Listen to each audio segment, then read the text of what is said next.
Hey, what's up? It's Genesis. It's 3 in the morning right now, so I'm just gonna quickly go over this rundown of my collab with Jztin Thing called Mechanoidz. This project file has been gone over several revisions. It was first my project file, then I sent it over to Jztin, and then after he did some more tinkering, he sent it back to me, and then I did some more rearranging with his stems, a bit of mixing, and just finished it on the same project file. And you can see the evidence of that because I have the old ideas here before they got rendered out the stems, and then before he sent it back to me here. Let's just go over the intro real quick. So these are all the drums. Simple intro, kick from an unreleased pack of mine, which I'm going to release soon. Hi-hat, nice dark hi-hat, regular trap clap, good old stuff. I also automated the delay slapback dry wet amount, so I can add some variation, a little bit more energy. And then for the drop, we have these drums here. We have a good old kick from another one of my unreleased packs. It's going to be released soon though, don't worry about it. Some very weird EQing here, and a lot of digital clipping with a soft clip on. The snare is made with 3 different layers. We have this layer, this one, and this one. And they all have this reverb attached to it. It's a preset on Ableton called Ambience.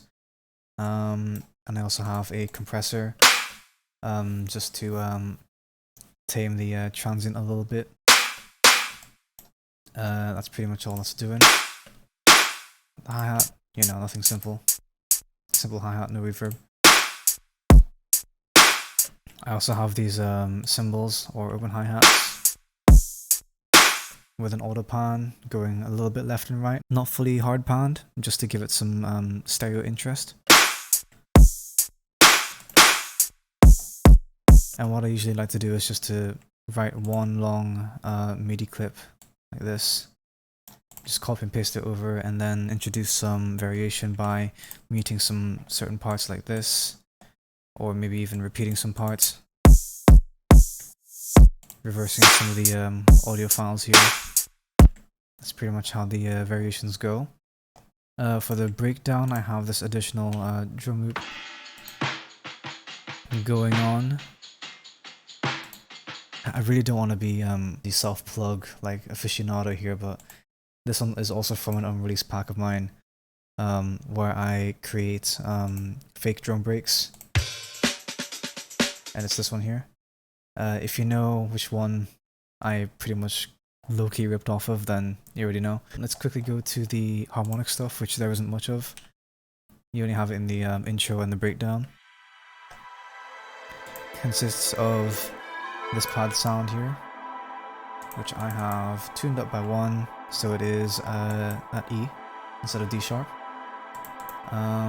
We have this lead synth here. It's a square wave with a low pass filter and a bit of resonance, having an envelope to control that resonance, not resonance, that frequency. A little bit of a tal chorus. Instead of using Ableton chorus, I like using this one a lot more now, mainly because it has that nice retro chorus emulation that I really enjoy from like the 70s, 80s. Flanger for a little bit of movement in the stereo field, just a teensy bit. And then this washout rack, which you can get on my website. Again, another plug, but it is what it is. It only works if you're in Ableton though. It's basically a rack that has a low pass and a high pass filter, which you can of course automate, which is the main point of that. Delay going at 3 beats, every 3 beats, so it's more of like a dotted 8th kind of feel.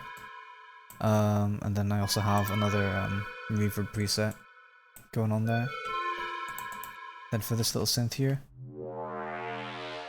It's that good old square wave, but it's got a filter that's being opened up with a lot of resonance. And of course I'm using the tal chorus again, because it's pretty nice. Now it's time to go for the basses, which you guys are pretty much all waiting for. I'll go over the old versions first, then I'll go over the new versions. This is the old version, right here.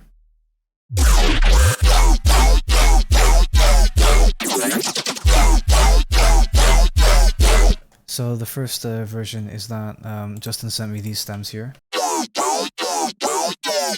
These kinds of filtered sounds. You've got this spool 1 and spool 2, and this growl as well, which I glitched out by just repeating a small segment. I pretty much left this part untouched. I think most of them I did, yeah. This one has a volume macro, which I mainly use to give it like a new flow here, and just to help it sound a little bit cleaner. There's a few frequencies boosted just to make it cut through the mix a little bit better. I also added these layers. This is also from another sample pack. I'm working on way too many. This one's an old one, a dubstep one in particular. It is this loop right here, if I can find it. But of course I tuned it down to E, and I time stretched it, and I used the complex mode to do that. I also use corpus for the tonal delay. Pretty much what you do is you get a corpus, change it to either tube or pipe mode, and then you tune it down to the same key of your song, but in either the 0 or the -1 octave. So you get this nice, like, very low resonance that almost sounds like a delay. That's why I call it a tonal delay. Good old low cut to get rid of that sub. And I also have this layer that I use pretty much everywhere now. It's my atonal yoink over here as well. I made it with Wavetable like a couple of years ago, and it was just too good to not keep, so I've got it now. And I pretty much just pitch it up a teensy bit with a frequency shifter, and did a bit of EQing, and that's pretty much that for the basses there. For the sub, what I pretty much did was, for some reason it was a little bit stereo, don't know why, but it just was. I also added an erosion to get that nice high-end sizzle. I think this is the original sub. Hold on. Yeah, this is the original sub, and it sounds terrible. So I'm glad I used the Jztin sub instead, because that sounds way cleaner.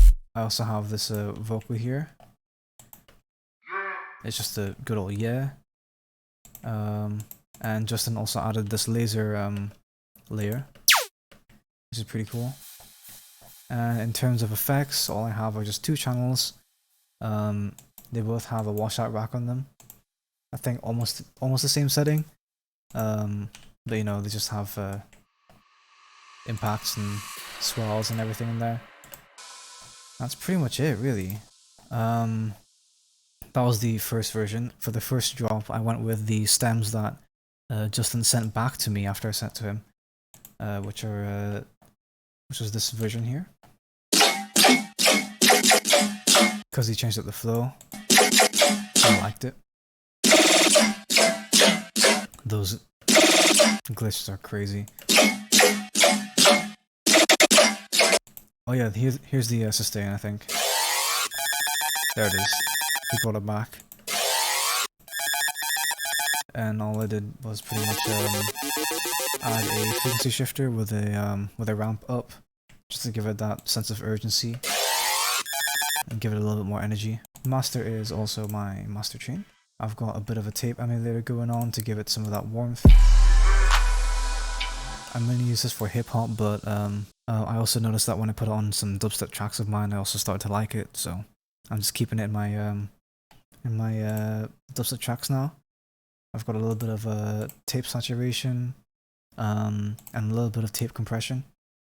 I also added a little bit of high end with Slate Digital's Fresh Air, I think, right here. It's basically like a high-end exciter. You know, you've got the mid-air, which is more of the kind of frequencies, and then you have the higher, which is that like way higher, like way up there, those frequencies. And I just pretty much mapped it to these two controls here. I also have a bit of a low cut going on, and a little bit of a low boost. But this low boost goes after the compression and after everything else, just so you know, you can get a cleaner low end boost instead of putting it before the compression, which can squish it even more and sound a little bit weird. And then at the very end, I have a little bit of a saturator just to beef it up just a teensy bit, not too much. And I think that's pretty much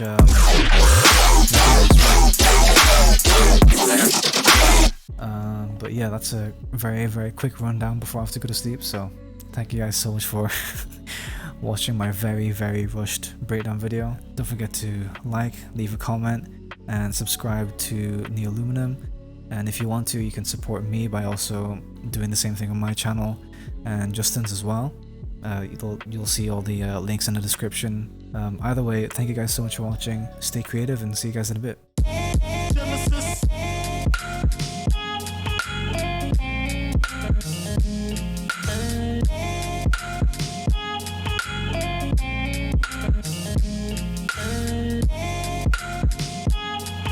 Yeah.